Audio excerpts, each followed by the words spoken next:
everybody, welcome back to Plan to Be Perfect. My voice is basically almost gone today, but it's okay. I had an idea for a video and I wanted to just get it out real quick. So my idea for today, or my video for today, is all about how to make learning fun. And probably about 2 years ago, I did a workshop for students, or college students, who are about to go into the teaching field, and I did a presentation on like the top 10 things that you need to know as a first year teacher.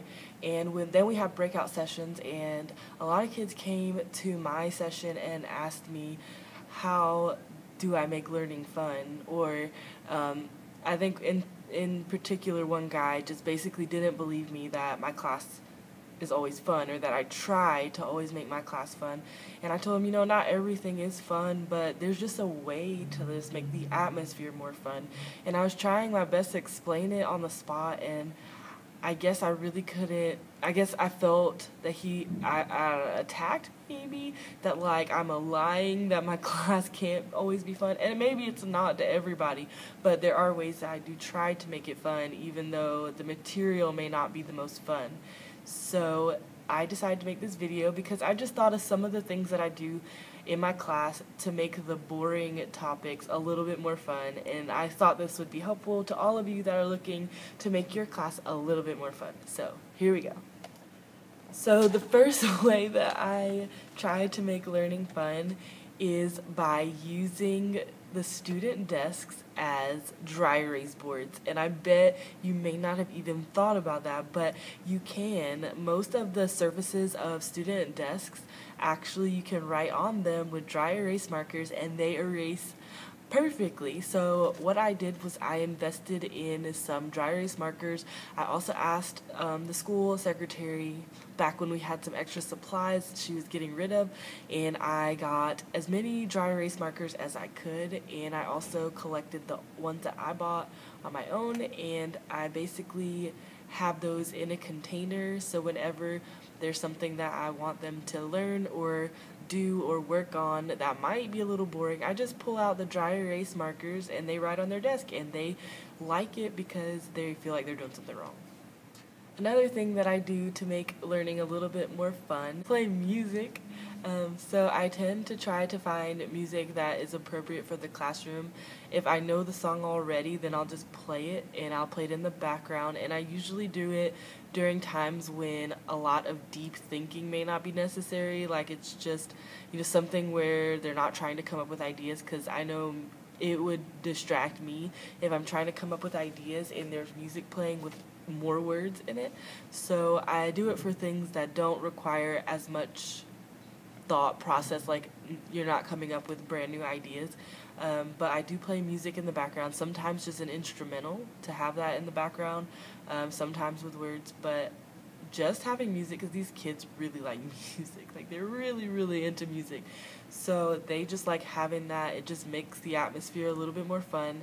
I try to get music on during warm-up time, so while they're coming in and doing the warm-up, that's the perfect time to play the music, and it gets them quiet because now they're listening to the music instead of listening to each other talk. Another way to make learning more fun is to just get a ball from the Dollar Tree and throw it around. So I tend to try to keep like a Nerf ball, or like one of those soft squishy balls that you can just like throw around the room. Dollar Tree has them all over the place, and basically if I'm doing a review, instead of just calling on people and picking kids, I just throw the ball at them, and it gets to be fun because sometimes I hit kids in the head with it by accident, but it's soft, so it doesn't hurt. Don't go crazy now.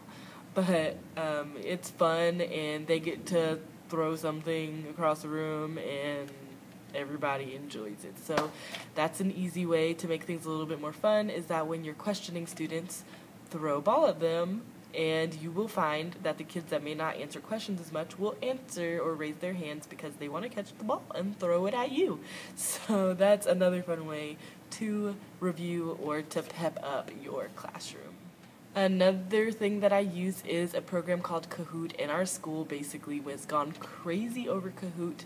It is a website, I think it's Kahoot, KAHOOT.IT. Oh, that's what the kids type in on their devices. So they do have to have their personal devices at the school to use it, and they can do it from their cell phones or tablets or whatever. And then the site for you to sign up is just Kahoot.com. I think it's .com, and you can make quizzes and surveys and different things, but it makes it a little bit more fun because it's kind of a race and they get to type in their own little nicknames, but be careful because sometimes they try to put in some naughty nicknames, and that's not cool. But there is a way that you can cross out the people, like if a bad thing pops up, you can like immediately cross it off and they won't be allowed to play after that. So you kind of have to set the scene before you play Kahoot, but it is fun, and if you set the right tone when you start using Kahoot, it is a really great resource, and the kids love to play Kahoot. So, and they get to take their phones out. That's always a plus. So that's another way that I like to spice up my room. Now, who doesn't love musical chairs? Now, I know you're thinking, what? You play music and you let the kids walk around and sit down and try to fight for a chair. Kinda. No, not really. They don't have to fight for a chair. I don't take away chairs. I've done that before, but most of the time when I play like musical chairs, I basically will have a different task or assignment at each seat, and the music will play, and they basically have to sit at the closest chair and complete the task on the desk. And I don't take away chairs, but they're not allowed to sit at the same desk twice. So this is a way you can review lots of different standards, and you can get them involved and participating, and you'd be surprised, like the worst behaved classes actually really participate well because they get to move and they're happy to listen to music, and it just is more fun than just sitting there. So you just have to, once again, like everything else, like really warn them and let them know the boundaries and the procedures. Like that's what everything's about. If you set the right procedures and guidelines, like it'll be fine. And yeah, once in a while you might have a hiccup, but you know, as long as you're setting the right scene and the right tone and mood and letting them know how everything's gonna go, like they're going to appreciate the fact that you're trying to make their class fun. So musical chairs is definitely a plus, but just don't totally take away seat because you don't want that like fighting component. You don't want anyone getting punched out over a chair.